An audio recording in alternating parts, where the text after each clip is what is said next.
Welcome to the Money is Emotional podcast with Christine Luken, the financial dignity coach.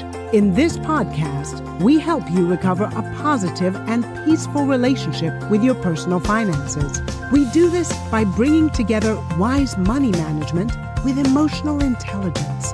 Join us for this journey where we navigate our relationship with money as Christine Luken draws from years of experience and guest experts to help you get to the root of your money issues. Hello and welcome to Money is Emotional with your host, Christine Luken. Christine, what's going on? Oh, well, I have good news. I started writing my fourth book. Okay, that's exciting. It is exciting. How do you find the time for that kind of thing? I mean, is it like serene for you? Is this one of those things where you kind of just escape into a pen and a notebook and you just go for it, or you just type, or, okay, you're laughing at me, so apparently not.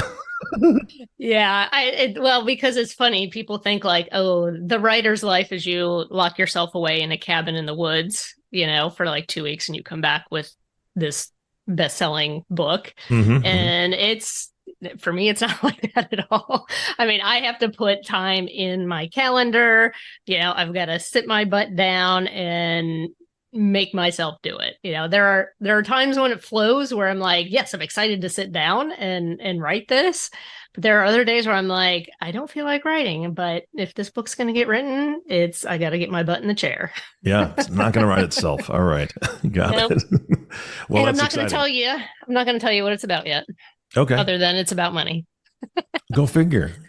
Is this a shocker? All right. Well, as much as as curious as I am about the book, you have a guest on the show today, and we should probably get her on here because this is going to be amazing. Yes. Yeah. So I am honored to welcome my friend and special guest, Emily Wilcox, money healer, business mentor, seven-figure CEO, and host of the M Makes Money podcast. She is on a mission to bring more conscious wealth to the planet by helping entrepreneurs heal their money wounds and call in big, aligned, joyous moolah. I love that. Welcome, Emily. Thank you. I'm so happy to be here, Christine. Yes, I'm excited you're here. Well, for most of my guests who come on who teach about money or help people with money in some way, there's usually a reason, right? They didn't just decide one day like, oh, that'd be fun to talk about money. So I'd love for you to tell us about your personal journey with money and how you decided to focus on your business, on helping entrepreneurs to heal their money wounds. Well, in theory, if you were going to sit down and write a business plan, I think you would choose to focus on the thing that you're the best at and that you've nailed. And I did the exact opposite, where if I would have rated my life in every category, money might have gotten the lowest score. Okay. I felt I'm in a great marriage. I have awesome kids. I have amazing friendships. I like the way that my body looks and feels, but money always felt like the code I was still cracking. And to give context to that, when I decided to start doing this money healing work for others, including myself, I was running our agency and we were probably at around 700,000 cash annually. And we had an e-commerce business that, was about the same size. The agency has gone on to have back-to-back seven-figure years.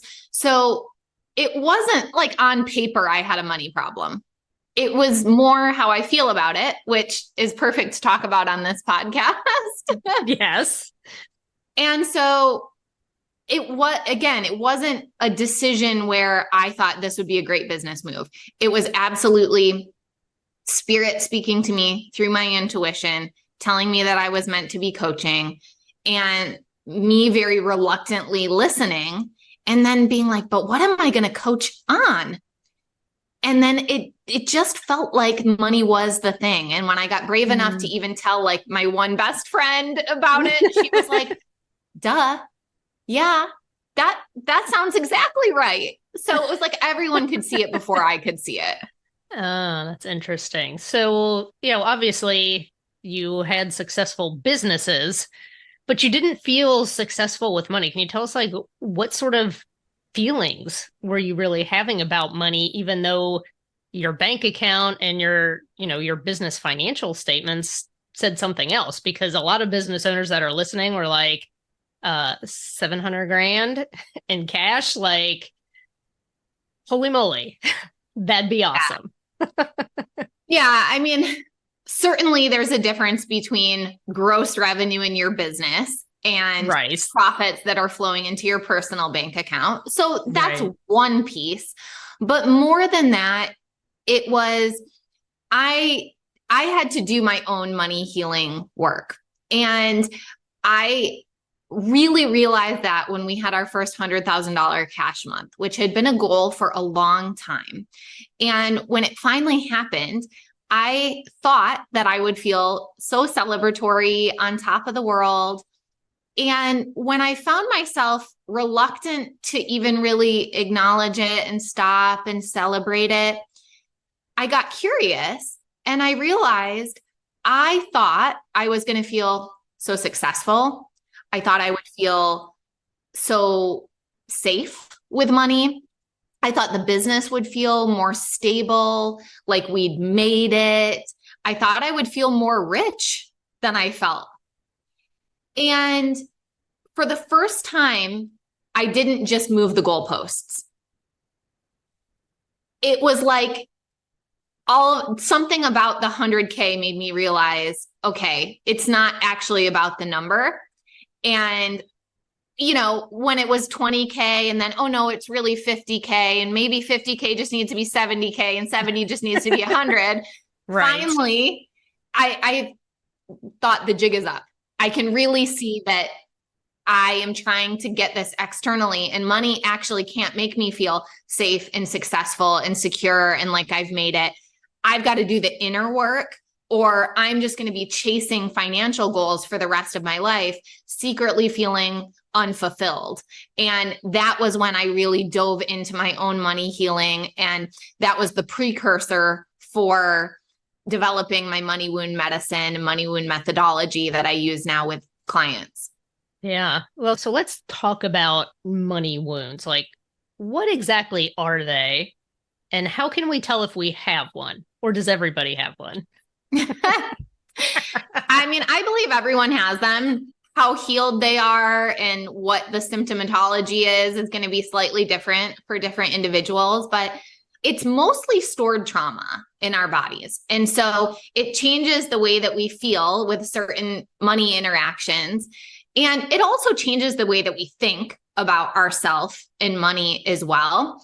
But I love your podcast so much because money is emotional, and it truly is the way we feel with money more than how we think about money. And we talk about money mindset and doing money affirmations and all of these different things that really just satisfy the mind and the intellect, but don't necessarily change the way that we feel with it. And so when you have a money wound, you're feeling a way about money that is not neutral. And until you address that, you're not going to really change your relationship with money, and you're not going to be a match for more of it. And I can give some tangible examples for that. And I will just pick on myself here because I believe that so many people have had these types of experiences. I remember the first time a client in one of our businesses paid us $18,000 in full. And I was excited and celebrated that for about 3 minutes. And then I noticed myself start to feel bad. And the best adjective I could give is that I felt beholden. All of a sudden, I felt this pressure of expectation that I was, of course, projecting onto that client. And I felt now beholden to them because they've paid us $18,000. And I really wanted to flip into the wounded masculine energy of just immediately overdoing, really leaning in. And I noticed an emotional codependency that I couldn't feel okay about receiving the 18K unless I was certain that they were feeling so great about us and working with us and the services that we were going to be delivering. And that's a money wound. And when if I don't heal that, how often can my nervous system really handle an $18,000 pay in full? Right? Not that often. And so it's actually kind of a divine protection. There's an energetic protection that keeps me from being a match for multi-millions and having these big lump sums come in all the time, every day. Because if that were my reaction and that was how it truly felt in my body all the time, I wouldn't actually want that. Even though I would want the money, the feeling associated would be so bad that it wouldn't be good. So that's the reason that we heal money wounds, because in one way or another, they're all blocking us from receiving the kind of wealth that we want. And more importantly, feeling how we want to feel when we receive that wealth. Yeah. So on your website, you have your money wounds quiz. And the result that I got is the money shame wound. So I'm not sure if this was inevitable or ironic, because the core value of my business is financial dignity, which I see as the opposite of money shame. So, tell us about this type of money wound, because I imagine that I am not alone in having this one. You are not alone. And the money shame wound at its core often feels and sounds like, I'm not worthy of money. Or, oh, who am I to charge that? Oh, I don't know. I don't think I'm that special. And then it does often translate into undercharging, over delivering. And there's a weaponization that happens. You're weaponizing money against your worthiness. And so you can use the evidence in your bank account or the lack of clients in your business or whatever to say, see, I knew I wasn't that good. See, I knew I wasn't that special. And it's this codependent relationship where you can only feel worthy and good about yourself when the money is coming in. And then when it's not, it turns right off. And so the thing I love about doing money wound healing is that the diagnosis is so powerful, because once you have a diagnosis, we can understand the root cause. And then, of course, we can give the potent medicine that actually relates to that. So what we want to do when we're just operating without this understanding is we want Band-Aid solutions. And one of the biggest Band-Aid solutions is, well, I just need to make more money. And we think that just, if I just had more money, all of this would be fixed and I wouldn't ever feel bad about money. But it's like, if you're using money as a weapon against your worthiness, more money actually doesn't fix that. What fixes that in some ways has nothing to do with money and has everything to do with inner child healing and doing certain worthiness practices to get to a place where you feel good and you feel solid with yourself and you've got your own back and you can view money from a more neutral place. And by doing so, you stop repelling it. And so there's sometimes it feels like, well, we have to do more to make more money. And it's like, actually, if you stop energetically repelling it, more can typically flow in. And then of course you can add some aligned action and some strategy on top of that. Yeah. Yeah. And I think that's something that a lot of people fall into. It's just, I'm going to work harder. I'm going to make more money. Then I'm going to feel better about myself because I have more money, and more money is going to make me happy, when it's like, the job of money is to support your happiness, not to be, not to create the cause. Yeah. Not to be like the cause of your happiness. And I think so many people miss that, and you and I have been in the same mastermind where we frequently hear it's like money is like the frosting on the cake, right? It's like you have to enjoy your life, cultivate good relationships, all of those things while you are building your business and, ramping up your income. You don't want to wait until you get the financial success, because then you'll realize that the money doesn't give you any of that. Right. Absolutely. And of course, we see examples of that as well with a lot of celebrities and folks in the news where they have the money, they've cracked the money code, and yet there's still a deep unhappiness, or there's a longing for a lifelong relationship, and they struggle with that. They struggle with friendships. They struggle with addictions. They struggle with body image. And so, of course, we want to crack the money code. But if we think that money is going to solve everything for us, then we can have the money and still feel so unhappy in all of these other areas. Whereas when we right size money's relationship, like, money is important. I'm not going to pretend it's not. But when we stop pretending it can do everything for us, then we get to work on all aspects of our lives. And I call it the joyous path to millions. It's like, I want the millions, and I want you to have the millions, or whatever that number is for you, the billions, the 100,000s. I don't care really, but I only want it for you and want it for me as long as we can enjoy the path. Yeah. Yeah. Well, and the good news is we don't have to wait until we get there to enjoy life. Right. Exactly. So the other one that caught my attention, because I know I've done a lot of personal healing work around this one, you call it the hard money wound. So tell us a little bit about this one, and why is this one so damaging for entrepreneurs who are trying to grow their businesses? Excuse me. Yes, you. Thank you so much for listening to the Money is Emotional podcast. We hope you're enjoying it so far. If you have any questions or would like to talk more about this topic, you can find us at www.christineluken.com, and all of our social media platforms are listed in the show notes. Yeah. So the hard money wound is the idea that if I want to earn more money, I have to do more. So we're in an effort for income paradigm. And an effort for income paradigm can work to the tune of multi 6 figures, maybe even low 7 figures, but you will hit a point where it stops making sense.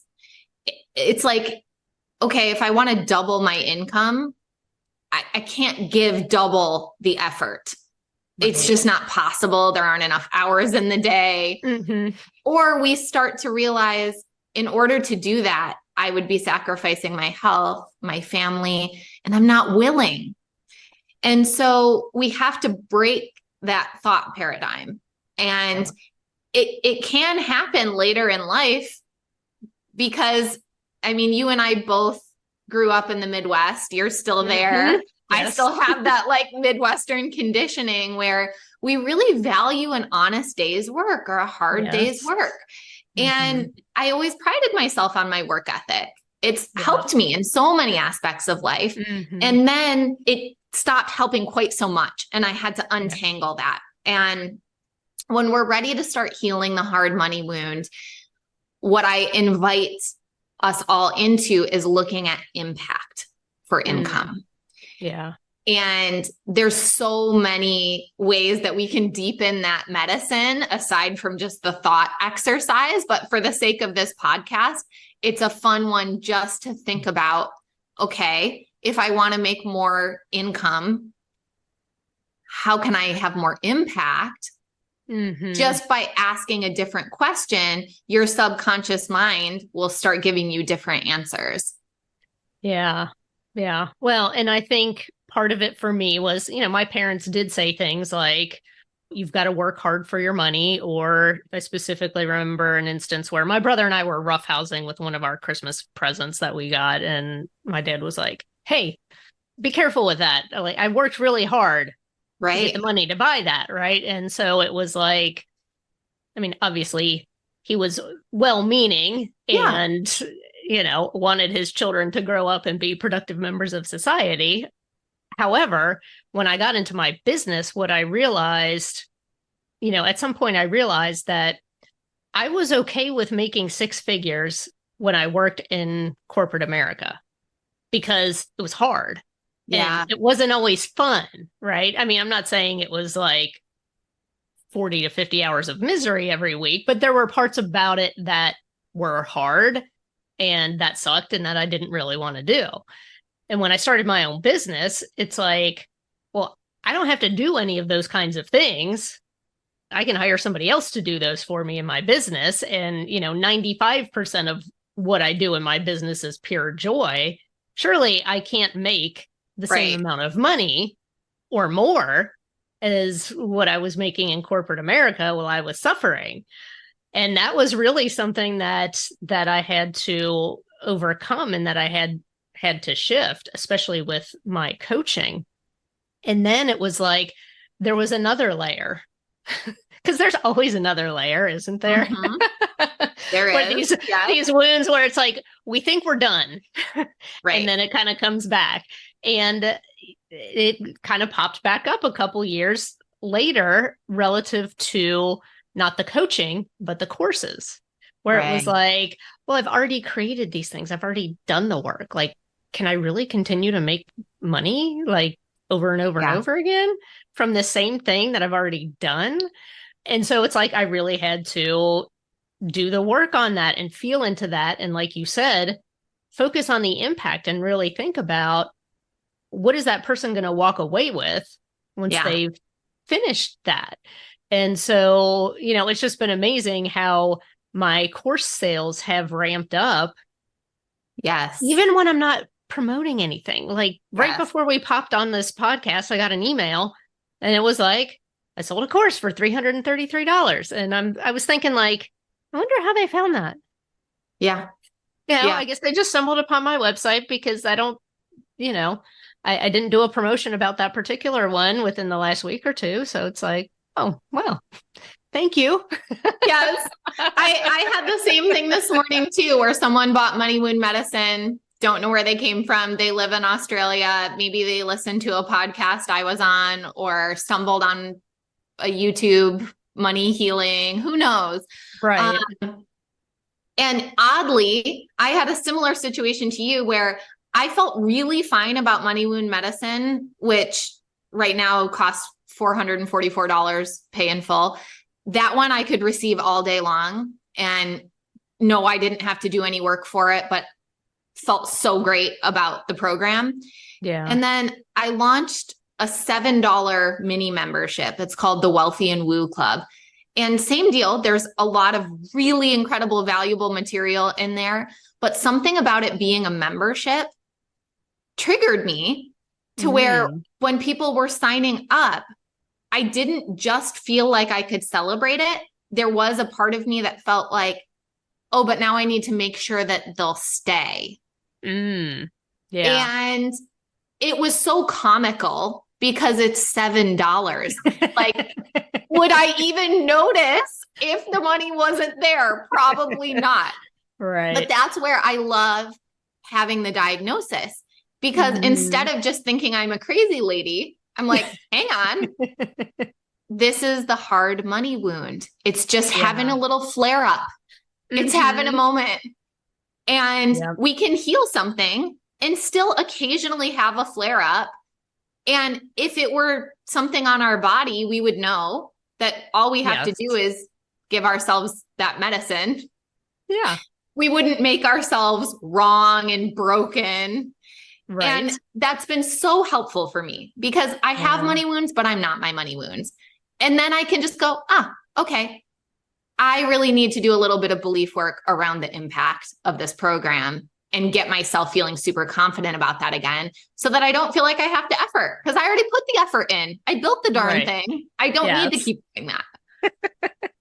Yeah. So, you know, tell us a little bit about your process or the journey that you use to help your clients heal their money wounds. Yeah, I mean, it's very similar to what we've been talking about here. There's really potent homework that, of course, is journaling and such, but there are also embodiment practices that are super helpful.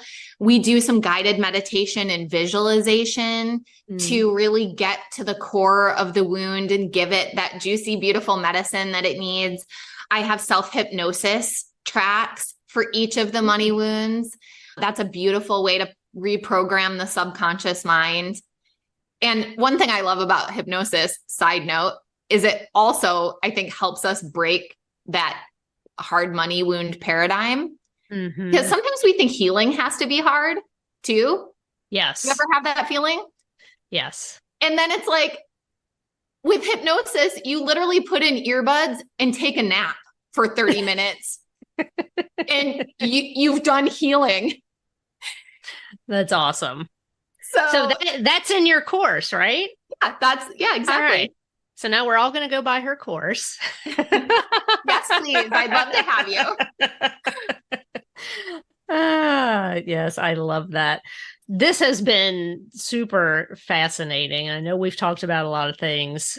Do you have any parting words of wisdom for our listeners today, or anything that we haven't covered that you really want to leave them with?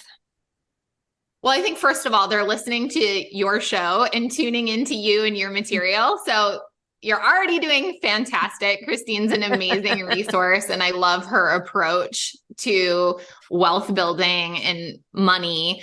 I really believe that we're on an upward spiral, and it's like the better it gets, the better it gets.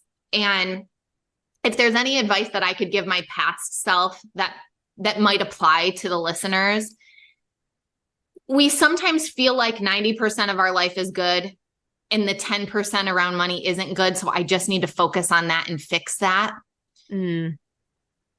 What we know energetically, what we know through law of attraction, is that what we focus on expands.